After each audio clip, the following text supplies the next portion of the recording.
तो आनंद के साथ सुनो। देखो ज्ञान की बातें मैं भी कर सकता हूं। आपको पता होगा कि ये भाई साहब कहीं जा रहे हैं, जाओ भाई साहब, मेरे को पता है आप गुटखा थूकने जा रहे हो, जाओ। ये इतना क्यों गुटखा खाते हैं लोग, मेरे को समझ में नहीं आता। मैंने देख लिया ना भाई साहब, मैं तो आपको बताऊं इतना इंटेलिजेंट आदमी, जितना आपके अंदर टोटल दिमाग उतना तो मेरा खराब ही रहता है।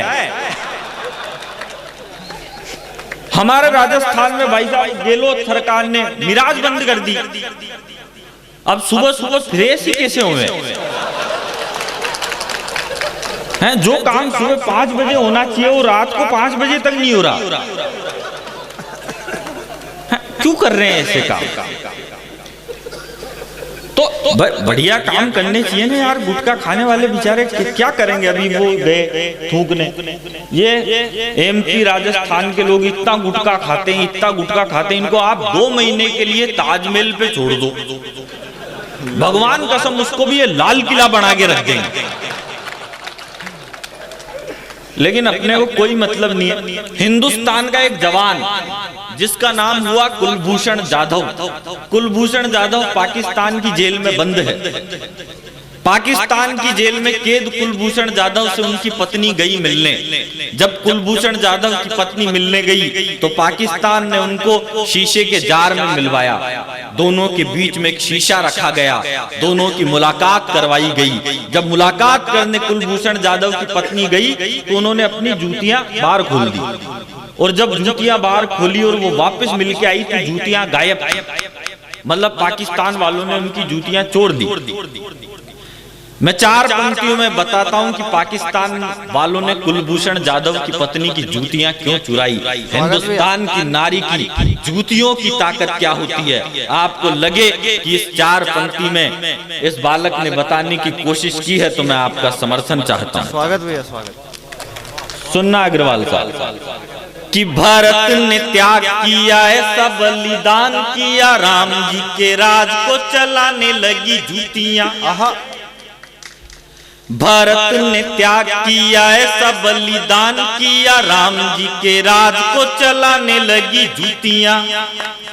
जब नारियों को कोई हथियार ना मिला तो आशिकों की चांद को सजाने लगी जूतियां। तो हम क्या बखान करे, कैसे गुणगान करे, पाक जैसे देश को भी भाने लगी जूतियां। और आपको लगे कि अगली पंक्ति में तो पूरे सदन का समर्थन चाहिए। समर्थन मतलब ये है कि आपको तालियां बजानी। समर्थन का मतलब ये नहीं है कि वहां से और मेरे माथे पे हाथ घुमाने लग जाओ, तालियां बजाने। भारत ने त्याग किया है, सब बलिदान किया, राम जी के राज को चलाने लगी जूतियां।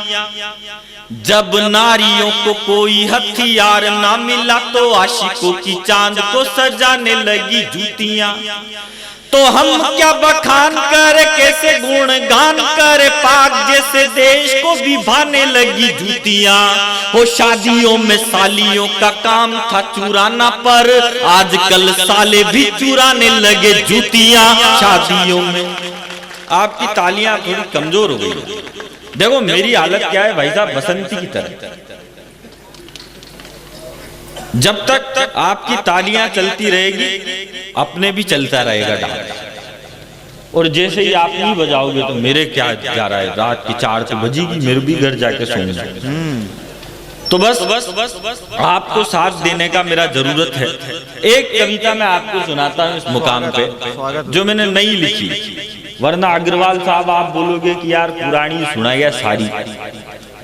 तो देखो अगर नई आपको सुननी है, देखो जिनको जाना है वो चल जाओ एक बार।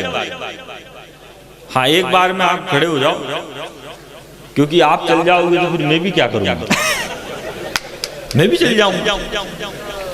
आप अगर सुनना चाहते हो तो मुझे तालियां बजा के बता दो एक बार।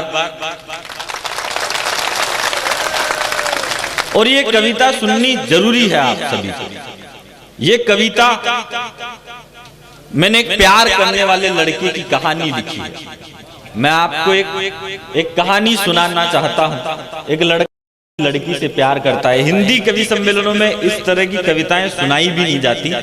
मैं कोशिश कर रहा हूं और मैं पहली बार एक कविता गरोठ की जनता के बीच में सुनाता हूं। अगर आपने मुझे पास कर दिया, मैं रिस्क लेने की कोशिश करता हूं, क्योंकि मैं जब गरोठ में पिछले साल आया था आप सभी ने मुझे बहुत प्यार दिया। इस साल आया हूं तो भी आपका बहुत प्यार मिल रहा है, वरना रात के 4 बजे कौन किसको सुनता है यार। तो मैं आपको सुनाता हूं एक दिल जले आशिक की कहानी, जिसके साथ क्या होता है। स्वागत भैया। सुनना कि खून से लिखे थे खत, शाही का काम नहीं था। खून से लिखे थे खत, शाही का काम नहीं था, उसके सिवाय और कोई नाम नहीं था। खून से लिखे थे खत, शाही का काम नहीं था, उसके सिवाय और कोई नाम नहीं था। उसने हमारे प्यार को पागल समझ लिया, खुद को किसी की आंख का काजल समझ लिया। उसने हमारे इश्क का ऐसा सिला दिया, अमीर बॉयफ्रेंड से हमको मिला दिया। उसने हमारे इश्क का ऐसा सिला दिया, अमीर बॉयफ्रेंड से हमको मिला दिया। बोली ये मेरे नाज व नखरे उठाएगा, मेरे लिए 2 वक्त की रोटी जुटाएगा।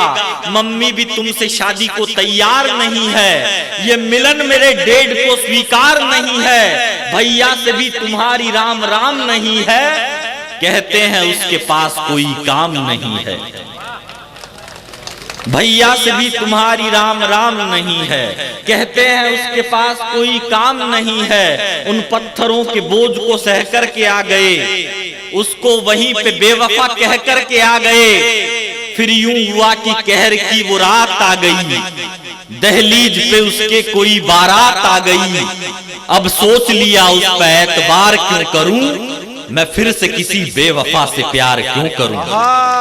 अब सोच लिया उस पे एतबार क्यों करूं, मैं फिर से किसी बेवफा से प्यार क्यों करूं।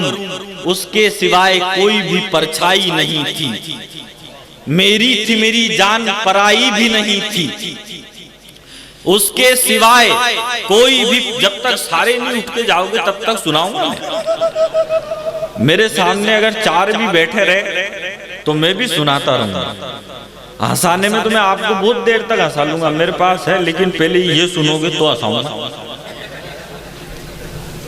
हाँ, जिनको जाना है वो एक बार में उठ के चले जाओ, क्योंकि रात को 4 बजे मजबूरियां होती है।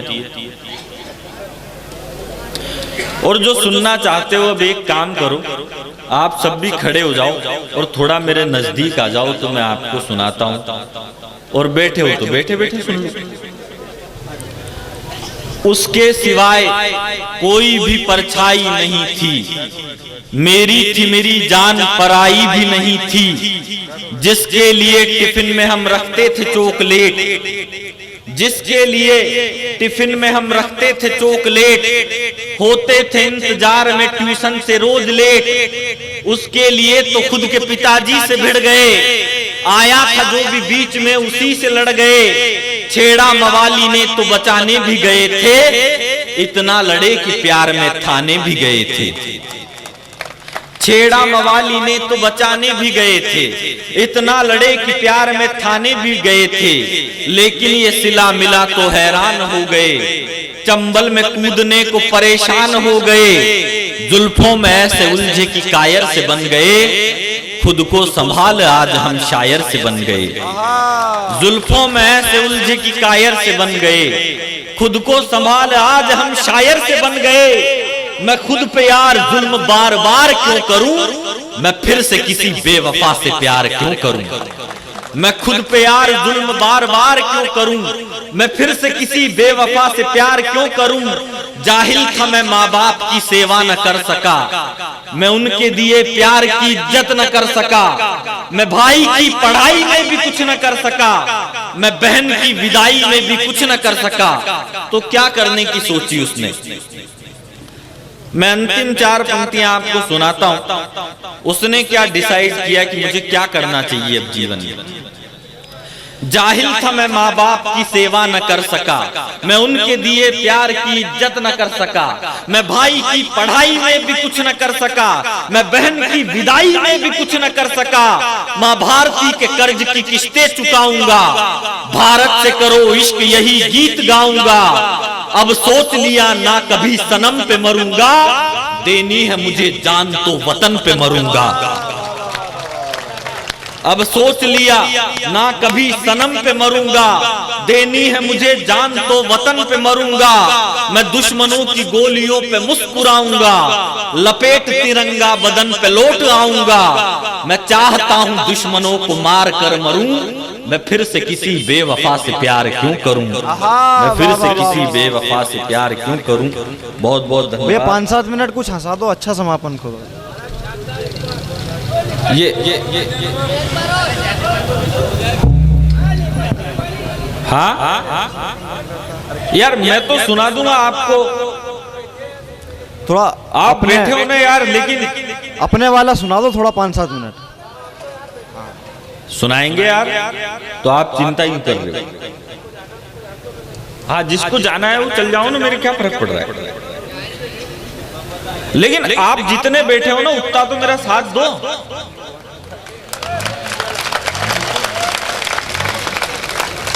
सुरेश अलवेला पार्ट 2। हाँ चलता रहेगा, आप चिंता मत करो। हो मिलती थी रोज मुरारी से, पर सेटिंग थी गिरधारी से,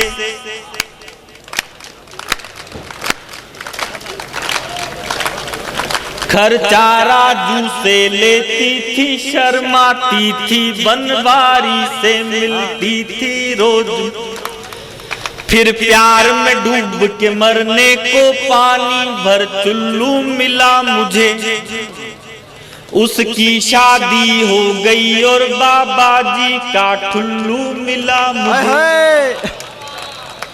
हम कभी कभी उस लड़की की इस हरकत से डर जाते हैं, वो कसम बाप की खाती है तो चाचा जी मर जाते हैं। ओहो, उसका कैरेक्टर मिलता है दिल्ली के एक तिवारी से, मिलती थी रोज मुरारी से, पर सेटिंग थी गिरधा। फिर आगे क्या हुआ? वो इस प्रख्यात से बोल पड़ी कि मेरे दिल पर छा जाओ, और कुंडी मत खटकाओ राजा, सीधे अंदर आ जाओ। मैं गेट के बाहर खड़ा रहा, इन दोनों ने रोमांस किया, उसने इलू इलू गाया और इसने लूंगी डांस किया,